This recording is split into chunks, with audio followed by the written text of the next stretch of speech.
2-0 up after 15 minutes. What could possibly go wrong? Hello everybody, it's Ian from OUFC Fan View once again for another review of another Oxford United game. Today the U's were at home in their final game of 2023. They were at home to Derby County. It was 4th versus 5th at the start of play, but the Rams are in red hot form in League One, so this was never going to be an easy game, but Oxford were buoyed after that late 2-1 victory we had on Boxing Day. It was a full house there. It was another full house tonight. Can we send the fans home happy once again? Well, there was a lot of drama and there was a lot of nerves in this game. And there were some high points, definitely, as Oxford raced into a 2-0 lead, but then suddenly realised there was still 75, 80 minutes of the game left and just could not withstand the Derby barrage. Congratulations, Derby County and your fans. A fantastic comeback victory. It is heartbreak for Oxford United. It finished Oxford United 2. Derby County 3. We'll go over the whole game. I'll go over the team news. I'll give my match review and I will give my final thoughts. It was an absolute sickener, but we'll get into all of it. But if you can hit like on this video, that does help me out so much. You can jump to any part of it if you like, because I do put timestamps down below. But the likes do help me out a lot. And if you do like the content, consider subscribing. So let's have a look at this Oxford United lineup. It's not much to say about it. It's the same 11 and the same bench from the side that got that win against Cambridge. It is Des Buckingham looking for back-to-back wins for the first time in the league since taking over. It'll be back-to-back home wins as well. Up front, Mark Harris, not scored for ages. When was the last time he scored in League One? It was against Derby County. It's his birthday as well. Can he get a goal? Moving on to Derby County and Paul Warne's Rams. They started the night in 4th place. I've no idea where they are now. I'm too scared to look at the league table. But they were level on points with Oxford United, but had a game in hand. It looked absolutely curtains for Paul Warne earlier on in the season, especially after Derby lost away at Shrewsbury. It looked like he didn't have much time left as Derby County boss. That was at the end of October. But since then, Paul Warne's got these Rams side firing and they look fantastic at both ends of the pitch. It's 7 wins and 1 draw in the last 8 and they rocketed up the League One table. And just like Oxford, it is an unchanged side for Derby County from the side that got a 1-0 victory away at Wigan Athletic. Look, as much as we bemoan the players that are out injured, and Tyler Goodrum's another one who maybe got injured today to go along with Josh Murphy, who's been ruled out for 3 weeks, other sides are struggling with it too, and Derby do have a long injury list themselves, lots of key players out for them, like Waghorn, Rooney, Washington, to name just a few. But they do still have a stronger squad than Oxford United, with the likes of James Collins and Nathaniel Mendes-Lang. They do look a formidable duo up top. An ex-Oxford United defender, Curtis Nelson, has been a bit of a rock at the back and did score the winner on Boxing Day. Move on to the game. And do you know what? Before this game, I knew it was going to be really tough. And I was just thinking to myself, wouldn't it be great if it's one of those games where everything just goes Oxford's way and we get a load of decisions early on and we go into a pretty comfortable lead? I must be like fucking Mystic Meg or something, because it happened. 1 minute on the board and Oxford United get a penalty, a ball over the top from Brannagan. Harris had a foot race with goalkeeper Walsith to get to the ball first. Harris gets there first, a little bit clumsy from Walsith, bringing down Mark Harris. Gives away the penalty, a dream start for Oxford United. We know Branners doesn't miss from the spot and he tucks it away. Oxford 1-0 up, 2 minutes on the clock. Oxford don't normally do fast starts, so it did catch everyone a little bit cold, but they looked on it tonight, and even in the first few minutes of the game, they looked a lot sharper than what we've seen at the start of recent games. But Derby also looked sharp themselves, and trial by corners was the story of the day, a bit like when we played them at Pride Park as well, but a flurry of corners early on. They had 5 racked up really, really early doors, and a couple of them caused problems. Oxford really struggling from set pieces at the moment, and this was a story of the game all the way through it, and not surprising that Derby did get a couple of half chances and Beadle was forced into a save from short range from one of them. But Oxford were playing much faster than what we've seen in recent weeks, and it wasn't long on the clock, 12 minutes in fact, and we'd gone into a 2-0 lead. A quick break from Oxford United down the left-hand side, and Stan Mills gets to the edge of the box, wins a free kick, a perfect shooting opportunity for Cameron Brannagan, and Cameron Brannagan slams it home. A wonderful free kick. United in absolute dreamland, 2-0 up after 12 minutes. One thing with Brannagan, with him hitting form just as the window opens, it does get me very worried that these championship clubs are going to come after him with some big money. Stay away! We need to keep him. But Oxford had a different focal point of attack today. We've seen the methodical and the slow and the patient, but there was none of that today. They weren't interested in building up from the back. It was very much long, get the ball forward quickly, try and get in behind Derby, or try and break on Derby as often as you can. Another break in midfield on 23 minutes, and Rodriguez this time wins a free kick. Pretty similar, almost identical position to where Brannagan scored before. Yellow card for Max Bird. It's blasted again by Brannagan, but along the floor, and this time Wildsmith could get down and hold on to it. Even Mark Harris was getting in on the shooting action, but he didn't score, unfortunately, but he did get half a yard up top on the edge of the box. Good to see him actually taking a shot. There's a lot of times recently I've seen him being a bit shot shy, but his shot was straight at Wildsmith. But important to say, Derby weren't done in this game, and everybody knew it. And nobody was taking it for granted. And Oxford did get a bit of a let-off. Derby, like a lot of teams, they know Oxford United, not particularly great at dealing with constant pressure of balls coming into our box. And a free kick taken short by the goalkeeper and then a long raking cross into the area. Beadle did a poor job up against it with Nelson, which left him flat on the floor. And the ball came out to Forsyth to head it goalwards from about the penalty spot, just behind the penalty spot, with no goalie in goal, but luckily for Oxford, it clipped the bar and went over. And whilst there was pressure, Oxford were holding firm at this stage, and you were just thinking, can we get to half-time? Can we get to half-time at 2-0? What a difference 2-0 is to 2-1. But unfortunately, right on the stroke, and I mean basically the last kick of the game. We've been conceding goals or scoring goals right at the end of halves lately, but this one was run right at the end of the first half. Again, it was from a corner, which was tough to deal with. It was Derby's 10th corner of the first half. A wicked in-swinger. Oxford don't deal with it. Comes all the way to Forsyth at the back post. Stan Mills, asleep, has let him run off him, and Forsyth can just tap it into an empty net. 2-1 at half-time looked a heck of a lot worse than it did 2-0, but you have to remember that Oxford's still done well to be in the lead in this game. But it was frantic stuff as Oxford raced into a 2-0 lead, which meant they could sit back and just hit Derby on the counter-attack, which is what they did. But Derby also played at a very fast pace. There was nothing methodical about what Derby were doing, and they were desperate to try and get back into this game as quickly as they could. But I do think in the first half, that was almost to their detriment, because it did lead to a lot of mistakes, and I don't think they were that effective from open play in the first half. They got into some good areas, but Oxford were quite good at shutting them out. Mendes Lang, a couple of good crosses from open play, but really it was set pieces, which was the Achilles heel. And Derby, you give a side like Derby, who are good at them, that many chances, they're going to take one eventually. And that changed the whole dynamic of the game. And at 2-1, I didn't think I was going to have many nails left at the end of this one, but Oxford was still winning. And unfortunately, Oxford just, I don't know whether they got the tactics wrong, I don't know whether they ran out of steam, but the second half was all Derby County. And I mean all Derby County. Barring about 3 or 4 rare occasions where Oxford had a counter-attack and a little bit at the end of the game, Oxford were just trying to batten down the hatches in this one. I think that you can't help but say they got this tactic wrong. You can point to a lot of things with injuries and how depleted our squad is. Again, Tyler Goodrum going off at half-time with Henry coming on. But you can't. We're just not good enough to do what we did in this second half. But let's break it down. That Derby picked up from where they left off at the end of the first half, just constantly getting wide, getting balls into the box, getting corners, dangerous free kicks, 2 corners and a dangerous free kick within the opening 3 minutes of the second half.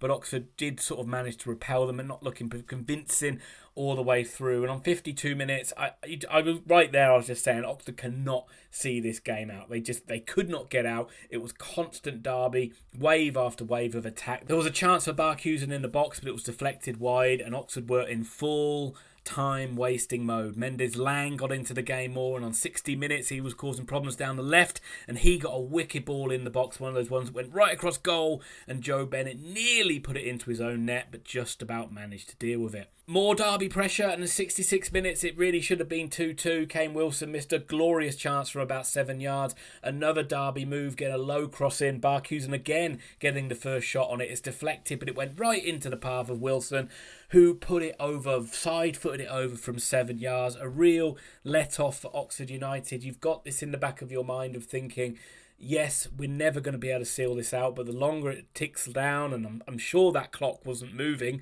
at some points in that second half, you were just thinking, are we going to be able to get away with it? John Jules forced Beadle into a save on 69 minutes, and maybe from that point, Des Buckingham did make a couple of changes, and Oxford at least had a couple of half chances on the break. There was one where we had an overload, but a poor pass, and we could not keep the move going, but then Joe Bennett got down the left-hand side, good ball back to James Henry in space, but Henry could not get the ball to sit well for him. His touch has been a little bit off after having so much time out of the game, and he manages to get a shot away, but it was easy for Wildsmith in goal, and that was probably about as close as Oxford came to a third goal in this game, and it came.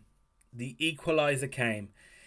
They couldn't hold out much longer, and on 81 minutes, Derby made it 2-2. The relentless pressure finally told. Another ball into the box. It's Thompson getting in between the defenders, bundling it in, heading it in from close range, and you can't say Derby don't deserve it, and you're just thinking at this point, can we hold on for a point as the Derby players race back to make it, to get the game started, to try and get the winner, and 4 minutes later, the pressure is still there, the pressure is still strong, and Derby get that third goal. A free kick given away midway in the Oxford half, wide on the Derby left, Oxford right, swung in by Hourihane, I believe, I'm guessing, because he's normally pretty good at that sort of thing. Goes all the way across the goal, it's Cashin, up from the back, unmarked, he heads in, makes it number 3. It was coming, everybody could see it.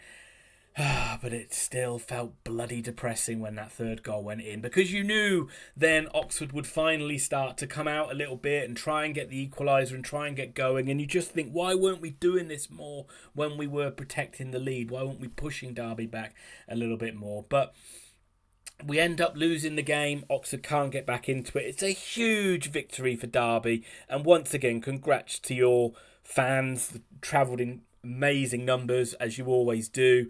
And a real statement marker down for your promotion prospects. And where does that leave Oxford? We'll get into it in a second. But it's time for the final thoughts, and as always, I go with the opposing side. So let's have a look at Derby County. And, I mean, you can't help but be impressed with what Derby did. The plan of attack is very direct, is very purposeful, to get as many balls into the box as possible, try and get the ball wide, try and get balls into the box and win a game that way. But I thought you were excellent with it. I thought you played with a good pace and a good purpose. You were rocked at the start of this game, but your players came back and produced an excellent performance, an excellent second half performance where you completely dominated Oxford United. If it would have been 2-0 at half-time, maybe it would have been a different story, but you kept pushing right the way to the end of the first half and you got that goal back.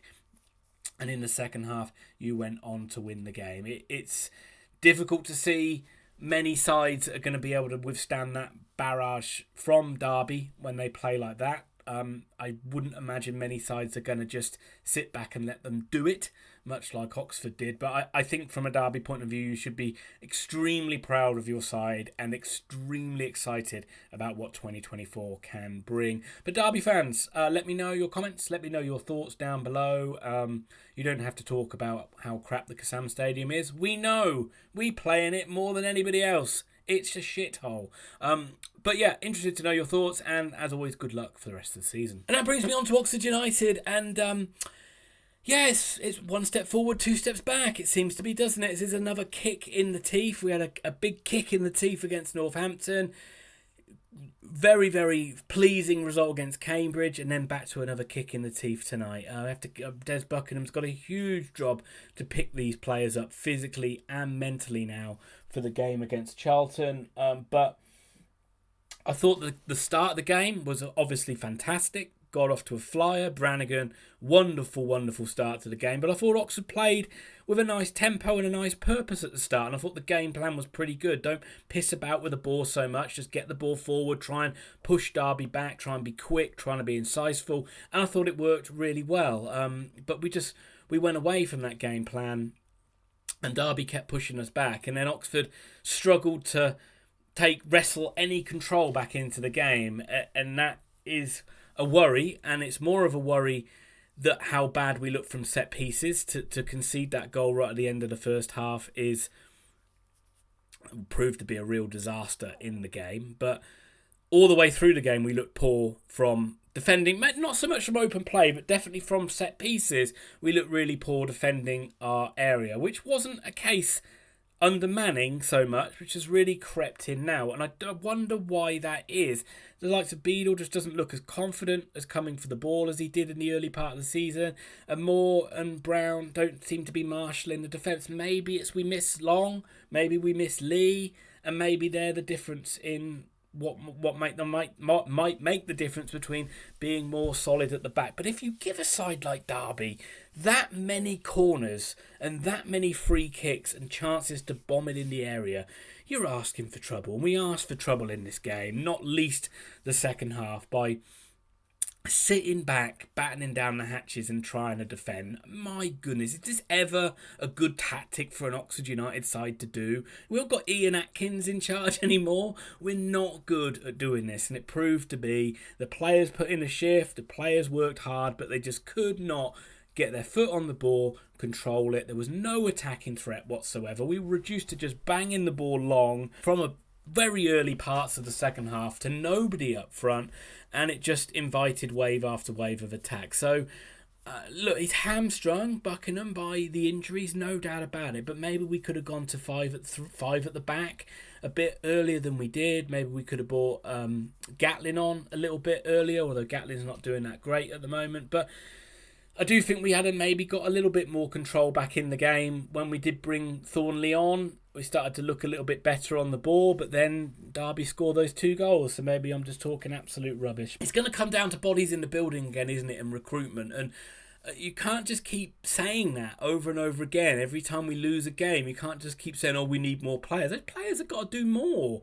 Those players have got to realise the situation a little more and step up and take control. Someone like, and yes, Buckingham should do it, but there's players on there that need to be, there's leaders on there. There's Henry, he's played over 600 games, Brannagan and Moore. They should be telling the side to calm down a little bit, keep possession, keep more structured, and we needed to try and find a way to push Derby back, because we were never going to hold on at 2-1. Everybody knew that, everybody. And yes, it maybe took longer than we thought for Derby to get back into the game.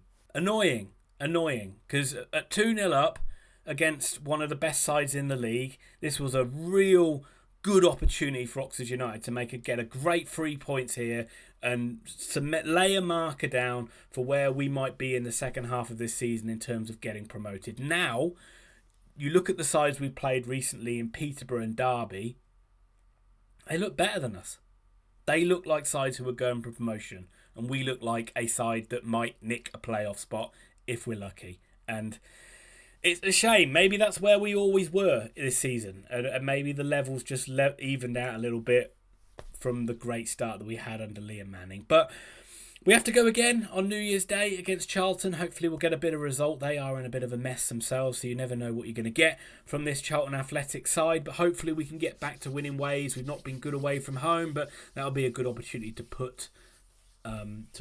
get back into winning ways. And then we move into January, and then finally we might be able to see some more bodies in the building. But I know you're going to be hurting Oxford United fans, but let me know your comments down below.